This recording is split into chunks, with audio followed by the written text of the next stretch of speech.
Have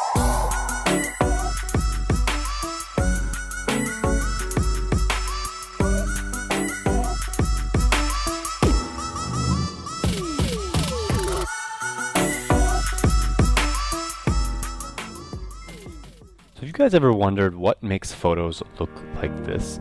You know, you have like these images of time lapses of roads, and they kind of have like cars driving on them, and you see all the lights sort of stringy and time lapsey to make up a word. Well, this all has to do with shutter speed, just like this next image right here. This is another example of shutter speed being used by a photographer to do something really cool. And in this case, it happens to be capturing this bullet in mid-flight. That's very cool. I mean, this has to be a very, very quick photo. So all of this, like I said, it's shutter speed. Now, this brings up two important questions. First of all, what is shutter speed? And second of all, what determines the speed of the shutter, and why do you pick one shutter speed over the other? Well, for example, we're going to start first by explaining what the shutter does, and we're going to do it on this page because the next page I've got something kind of cool to show you. So the shutter is kind of like a window, and say, just for imaginary's sake, let's just imagine that behind that is your film. So here you've got your film or your sensor, and maybe imagine that these are connected and they're not next to each other. So your light is shining through your window, boing, onto your film. But usually in front of your window, maybe you have a shutter, and that's your shutter right here.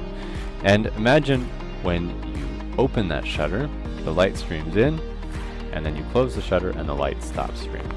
And that's basically how film is developed. Light needs to fall upon the film and expose it so you can see what's going on outside of the camera, otherwise it can't see what's going on. And then it closes again, so it can't go forever. It only has a certain amount of time. It wants to just capture one tiny little instant of light, and that is all determined by the photographer and the camera and the meter and lots of other things. But this shutter speed is really important for determining the look of your photograph. So if you're wondering, this image right here is an example of a high shutter speed. So high meaning fast. So this shutter goes click, and it's open and closed, and the story is done. You've captured your bullet, you've captured your smoke flying everywhere and fire flying everywhere. Pretty exciting photo, right? And the photo before that is an example of a low shutter speed or a slow photograph. Now, this image right here shows you an example of what those things look like if you were to put them all sort of right next to each other. This is actually 3 separate pictures that have been stitched together into one by some guy on Wikipedia who I think did a pretty cool job of explaining shutter speed with this image. So let's just imagine that this shutter speed right here is 1/500th of a second. Maybe this one right here is a 30th of a second, and this one right here is a 1/4 of a second. So even a 1/4 of a second, that's pretty fast. I mean, a second is a pretty long time, but a 1/4 of a second is a lot less. A 30th of a second is pretty fast, and a 500th of a second is very fast. And actually, if you add some more zeros behind this, you get into some shutter speeds that now exist these days with digital cameras that are pretty amazing. But a 500th of a second is pretty good for capturing action. So imagine that this little daisy wheel here is spinning, and in that 500th of a second, it has moved so little that it looks like it's standing still. It looks exactly like it's standing still because you've captured its moving. That shutter speed is so quick. But in the 30th of a second, you can see that during the time that the shutter was open, so the shutter goes open, and the daisy wheel keeps moving, and then click, the shutter closes over here. So in that time, this little arm of the daisy wheel has moved a ways, and that motion is then captured in blur. That's just the color or sort of the impression, because the light is falling off of it in each one of those little thousandths of a second between when the shutter opens and closes, and it's landing on the film on the center. And in the 1/4 of a second shot, it's going even further. It's going a lot further actually, and so it goes, the shutter opens here, and then it's kind of the daisy wheel travels and travels and travels, and then stop, click, the photo is done. So it's traveled quite a lot longer. You can see it's traveled so long that the colors have started to mix. And so that's just the principle. Why the shutter speed captures the motion that happens while it is open.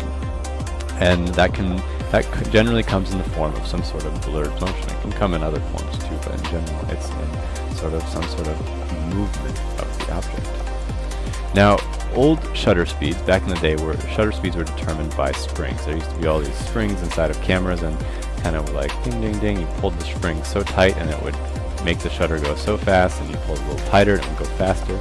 And over time, the system developed itself in the way that each shutter speed back on the traditional scale was either twice as fast or half as fast. So basically, let's start with 1,000th of a second. That's the fastest image you could have taken with this camera back then. And they determined then, well, we'll make a 500th underneath that, which is 1/2. So that's 1/2 the speed. Now it goes down in that pattern all the way down, until you get to here where the math gets a little funny, but that's not exactly a half, it's kind of like sort of a half. But basically, as you're moving down, the shutter speeds are cutting themselves in half, allowing twice as much light in. So a 500th of a second allows twice as much light in as 1,000th of a second if everything else on the camera stays the same, which we'll talk about that in the exposure lesson a little later. Now, let's talk really quickly about some different shutter speeds that you can use for different situations. So we're going to be talking here about freezing motion, and this is really important for if you're out there shooting and you want to make sure that your images are clear and that your people aren't moving and things like that. So I'm going to list off some here.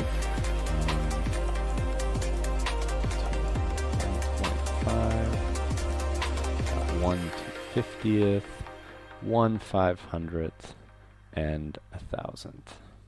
So let's start with 1/30th, and I would say if you're a beginner photographer, I would say leave this to professionals or for emergencies. This shutter speed, when you get down below 1/30th of a second, things get really slow, and you're taking really slow photos, and any kind of motion blur or anything like that is going to come up in your photos. So you want to make sure, don't go quite that low when you're first starting out. Once you get a little more experience, you're welcome to it. But now, if you're out taking just sort of daily photos of things that aren't moving, so we call them still life, so still life portraits or even portraits of people, you can take a still life photo at 1/60th of a second with most lenses just fine. And I would say once you get above 100th of a second, you can start using that for daily shots. That's just kind of like regular things, people walking, moving around, but not too quickly. You'll see an example of that just a little bit here.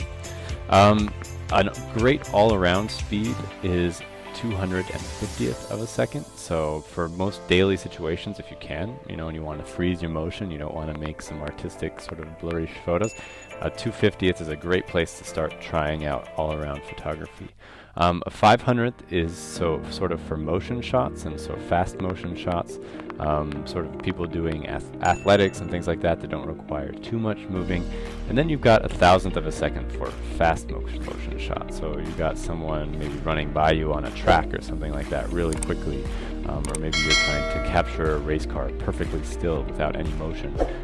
You can try about 1,000th of a second. So you can see here, these are all different speeds, and you'll understand them once you go out and play with your camera a little bit, but just wanted to give you a general introduction. Now, sometimes you're going to want to let that blur happen. I was out walking the other day in Berlin, and I saw this water fountain, and I thought, oh, I have a lesson coming up about shutter speed. I want to make sure these guys have an example. So I took a really quick example here, example shot, and I have one here that is taken at 1/400th of a second, and I've got one that is taken at 1/30th of a second, and I'm guessing you can already guess which one was at 1/30th of a second.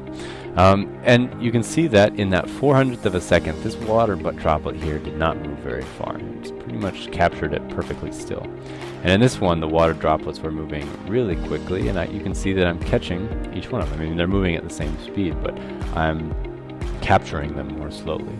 So in that 30th of a second, you can see the water moved a lot further while the shutter was open than it did in the 400th of a second. Same thing goes for the hands right here. This is, I went to a concert of a friend of mine, Sam, who's playing the drum here, and you can see his hands are pretty well captured in this 400th of a second. They're a little blurry if you look at the full version because his hands were moving really fast. I probably should have taken them at about 1,000, but in this small version of the picture, you don't see the motion of that. Here you've got 1/25 of a second, and some of the pictures, his hands are moving a little more, but you can still see there's a little bit of motion blur there, and even on this hand in the big version, you can see that there's a little bit of motion blur. And then here I've got 1/30 of a second, so you can add ones to the tops of all of these numbers here. You can see I've completely lost all detail in his hands, and you can actually see his shirt through his hands. His fingers haven't fallen off, I guarantee, but he is just moving so quickly that the camera's not picking up his fingers anymore. And even this hand is a little blurry, which he was holding very still at that one moment. So you can see here that there's just a very big difference in how the camera perceives motion according to how quickly it's taking that photograph. Alright, so this is an example of intentional blur. And so when you're a photographer, you have to kind of ask yourself the question, do I want to make a static picture, or do I want to make a dynamic picture? And sometimes, you know, you kind of want to do both. Sometimes you want to do one or the other. And this one right here would be an example of a photographer saying, I want to make a dynamic photograph. And you can see here, you can then see the motion of the water. So he's taken this photograph probably around, I would say, 1/4 of a second. And at that shutter speed, you've just got the light shining off of this beautiful scene here with water moving all over the place. And it's really capturing that motion of that water. This isn't fog, that's just water sloshing all around inside of all these rocks. It looks like fog, but that's just kind of the effect that he was going for. It's actually called sometimes the cotton candy effect, when you are dealing with water and you're trying to make it look all blurry and cotton candy-like. So that's how you do that. You move your shutter speed down to 1/4 of a second and see how it looks. You can also try panning, and this was taken at about 1/40th of a second. Someone was just taking a photograph of a chicken. You can do this with your little brother if you would like to, or your little sister. Make them run around in the yard while you take their picture. You can also try it at speeds lower than 1/40th or higher, but basically the camera just follows the motion. So the viewer looked in the camera and they tried to keep that chicken's head right in the middle of the camera, and they just followed them as they were running and snapped the photograph. And in that time, the camera moved a little ways, the land moved a ways, the chicken moved a ways, but this head remains steady because that head wasn't moving at all. So that's kind of a very cool example of, this is called panning. I'll write that out for you. I hope you can see that. I'm running out of time here, so I'm not going to correct it. Alright. Now here you can see an example of just a little bit of motion blur in a daily picture. This photograph was taken at 1/125th of a second. And you can just see that this happens. I thought it was acceptable for this photo to have a little bit of motion blur, and that was kind of dark and cloudy, so I kind of needed that motion, but that's what it looks like. Here you can also see an example of what happens when the subject is moving across a big section of your sensor. This person up front is a little closer than the person back here, so he's moving according to the sensor less than this person to the left. And so you can see that this guy's more blurred than this guy right here. So that your distance to your subject is going to affect your blurriness as well, and their size in the viewfinder. And this last image is just of motion blur. You can see here I've kind of zoomed in. This is actually a zoomed in version of this little section right here. I keep choosing the wrong darn colors. And you can see here during the taking of this picture, I moved the camera a little bit. I didn't mean to, I just kind of shook my hand.